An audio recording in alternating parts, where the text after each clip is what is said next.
Quanto aos meios de estudo das glândulas suprarrenais, possuímos as técnicas de projeção com a radiologia convencional, que é extremamente limitada e onde se poderá detectar massas volumosas e eventuais calcificações, como por exemplo calcificações no contexto de uma tuberculose, o que é no entanto uma situação bastante rara, ou calcificações até associadas a tumores desta glândula. A ecografia transabdominal, e já iremos ver o papel que desempenha, e hoje possuímos de facto a TAC e a ressonância magnética, bem como, obviamente, a medicina nuclear, que será abordada no módulo próprio da medicina nuclear. Qual é o interesse da imagiologia no estudo das glândulas suprarrenais? O que é que pretendemos fundamentalmente? Em primeiro lugar, a exclusão de eventuais causas de hipertensão secundária produzidas por adenomas, sempre que haja, de facto, um síndrome biológico compatível. Os adenomas poder-se-á tratar de um síndrome de Cohn, portanto, nas situações de hiperaldosteronismo, de um síndrome de Cushing, com hiperprodução de corticoides, feocromocitomas, ou ainda uma situação que cada vez mais verificamos estar associada à presença de nódulos nas glândulas suprarrenais, portanto, adenomas não funcionantes, também designados por incidentalomas. Portanto, este último tipo não está associado ao desenvolvimento de hipertensão, como é lógico, mas obriga muitas vezes ao estudo bioquímico complementar e ao estudo clínico, por forma a efetivamente verificar que se tratam, sem dúvida, de adenomas não funcionantes. Portanto, para além da detecção de nódulos nas suprarrenais, a atual resolução morfológica das técnicas de imagem permite também diagnosticar hiperplasias da glândula. As hiperplasias glandulares muitas vezes são bilaterais, podem também estar envolvidas na produção hormonal e manifestam-se do ponto de vista imagiológico como a perda da regularidade ou dos contornos da glândula, que podem passar a possuir contornos discretamente lobulares. É claro que para detectar a hiperplasia glandular, que provoca, como vemos, uma pequena distorção do contorno da glândula, a utilização de técnicas com grande resolução espacial, como a tomografia computerizada, são de facto necessárias, e essa é, sem dúvida, digamos, a única técnica seccional atual com capacidade para o fazer. Outro ponto onde os métodos de imagem seccionais intervêm é na detecção e na caracterização de massas das suprarrenais, no estadiamento tumoral e na avaliação muito mais ocasional das lesões traumáticas.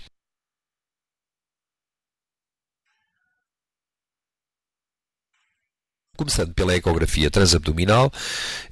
de facto, as glândulas normodimensionadas, em geral, não têm uma tradução ecográfica significativa pelas técnicas transabdominais habituais. Portanto, há uma baixa sensibilidade da ecografia para a detecção de nódulos, de pequenos nódulos ou de micronódulos, e isso leva a que efetivamente se tenha que recorrer a outras técnicas e não possamos ficar exclusivamente pela ecografia para a exclusão destes nódulos das glândulas suprarrenais. Claro que uma ecografia verdadeira positiva, portanto com um nódulo detectado, tem obviamente valor intrínseco do ponto de vista diagnóstico. A ecografia tem uma boa capacidade para a caracterização, sobretudo, e aqui é que, digamos, a sua utilização pode ser feita de forma mais abundante, na diferenciação entre massas sólidas e massas líquidas,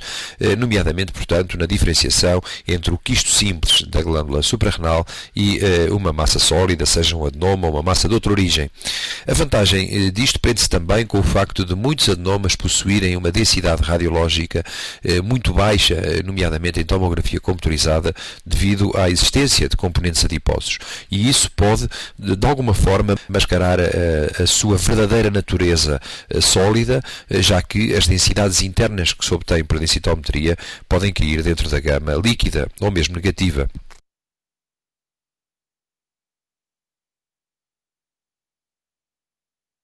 Aqui temos dois exemplos de tumores da suprarrenal ou de massas da suprarrenal facilmente detectadas e caracterizadas com o recurso à ecografia transabdominal. No exemplo da esquerda vemos um nódulo sólido que se localiza na glândula suprarrenal direita. É um corte onde vemos o rim cortado em corte transversal, acima o fígado e, portanto, o nódulo na sua localização habitual. Na imagem da direita vemos uma volumosa formação quística com todas as suas características características habituais e que já foram descritas anteriormente quando falámos da semiologia dos exames ecográficos. Portanto, a ecografia é de facto um exame fundamental, mais uma vez, e colabora ativamente na distinção, sobretudo, entre as massas sólidas e as massas quísticas a nível das glândulas suprarrenais.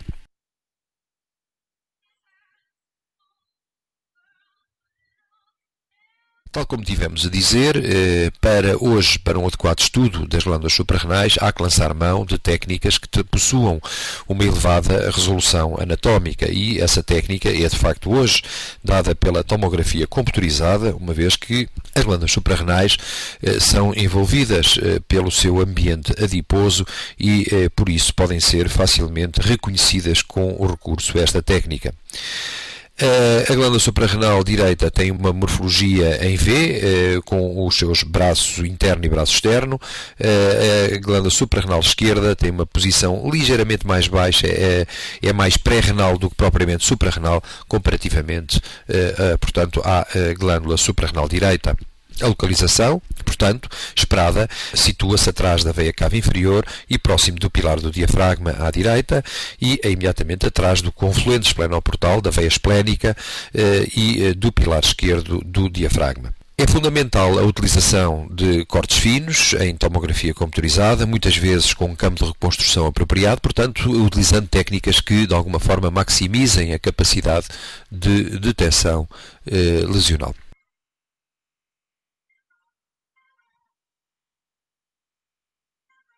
Quanto ao diagnóstico de massas das glândulas suprarrenais, o que nos interessa fundamentalmente é a detecção, como vemos, de pequenos nódulos, muitas vezes infracentimétricos. São estes que põem um problema no seu diagnóstico e obrigam à utilização de técnicas de grande resolução,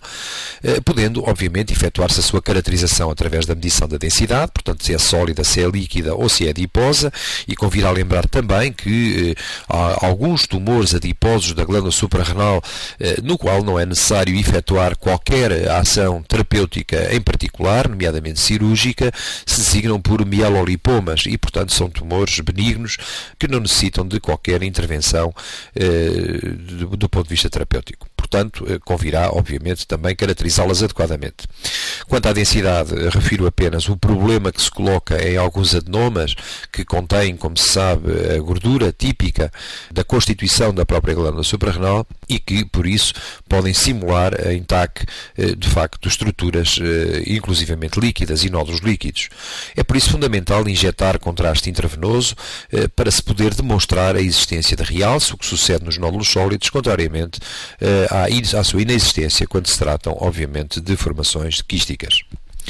Quanto ao realce após contraste intravenoso, também há uma distinção facilmente efetuada, uma vez que os feocromocitomas são geralmente massas hipervasculares, contrariamente, por exemplo, aos adenomas de Kohn, que são massas hipovasculares. Portanto, também aqui o contraste, a forma como o contraste persiste ou não na glândula, dão indicações sobre a origem da lesão e também, portanto, sobre a sua verdadeira natureza. A participação de ataque é óbvia no estadiamento tumoral, quer local por invasões locais, portanto, determinando as invasões das estruturas adjacentes e as invasões eventuais das estruturas vasculares, e à distância através da demonstração das metástases, que muitas vezes são, obviamente, também hipervasculares.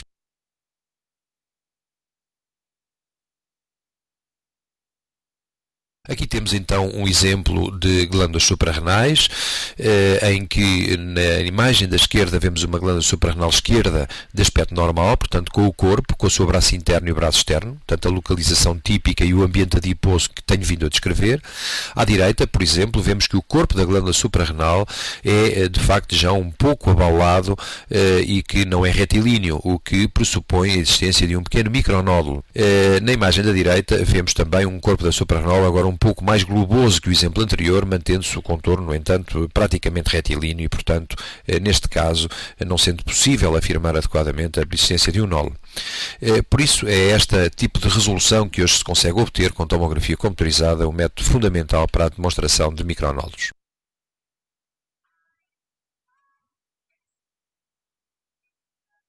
Aqui vemos o recurso ao produto de contraste iodado, à injeção de contraste, para a caracterização de massas suprarrenais, de pequenos nódulos. Vemos no exemplo da esquerda um pequeno nódulo que num paciente com hiperaldosteronismo, e em que vemos um nódulo que é hipodenso após contraste, situado no corpo da glândula suprarrenal, portanto um pequeno adenoma de Kohn, enquanto à direita vemos na transição do corpo para o braço esquerdo da glândula suprarrenal esquerda, para o braço interno da glândula suprarrenal esquerda, uma formação hipervascular compatível com um feocromocitoma. Outros exemplos de caracterização por tomografia computurizada, em que vemos na imagem da esquerda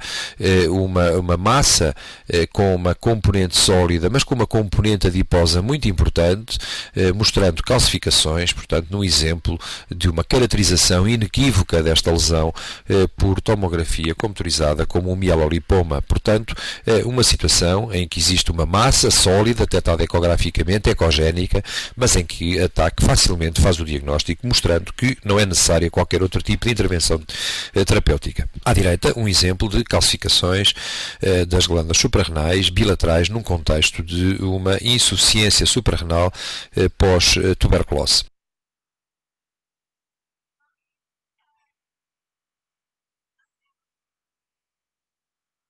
Falámos da ecografia, falámos da tomografia computurizada conviria a pensar qual o espaço reservado hoje à ressonância magnética. Por via de regra, embora obviamente esta verdade tenha vindo a ser algo mudada nos últimos tempos, devido a um evidente aumento da resolução morfológica em ressonância magnética, mas de qualquer forma, ainda hoje, e a utilização obviamente de cortes obtidos em apneia, faz com que a resolução anatómica tenha aumentado em ressonância, mas não é ainda comparável à resolução anatómica e morfológica, portanto, que conseguimos obter com a tomografia computurizada. Portanto, não há competição possível e a detecção de micronódulos hoje continua a ser uma tarefa que deve estar reservada à TAC e não ser pedida à ressonância magnética. A ressonância magnética pede sim a distinção, que hoje é fácil de executar, entre o adenoma, nomeadamente o chamado incidentaloma, ou adenoma não funcionante, e diferencial de uma metástase. Por exemplo, se pensarmos na situação clínica de um doente com uma neoplasia pulmonar, que tem um nódulo na suprarrenal, esse nódulo na suprarrenal, se corresponder a uma metástase, imediatamente coloca o doente numa situação terapêutica totalmente distinta, em que possivelmente uma cirurgia, portanto, curativa já não será execuível. Portanto, é fundamental distinguir, sobretudo no contexto oncológico, entre estes dois tipos de situações. Essa tarefa é feita através da demonstração da gordura, a gordura existente dentro do adenoma. A gordura, em geral, é uma gordura microscópica, portanto, é difícil obter uma densidade adiposa em tomografia computurizada que o demonstre, que existiria apenas no adenoma e, obviamente, não estaria presente na metástase, mas pode-se fazer, de facto, a sua distinção através do recurso à sequência especial em ressonância magnética, chamada sequências obtidas em oposição de fase. Muito simplesmente, nesta sequência, o que sucede é que se dentro do mesmo voxel de tecido existirem simultaneamente prótons ligados à água, ligados à gordura, irão ter um comportamento que, utilizando um determinado tempo de eco, o seu sinal será anulado e, portanto, porque os prótons da água e da gordura estão em oposição de fase e, portanto, isso leva a uma baixa de sinal muito acentuada do nódulo, se existir gordura, e a sua caracterização torna-se bastante fácil.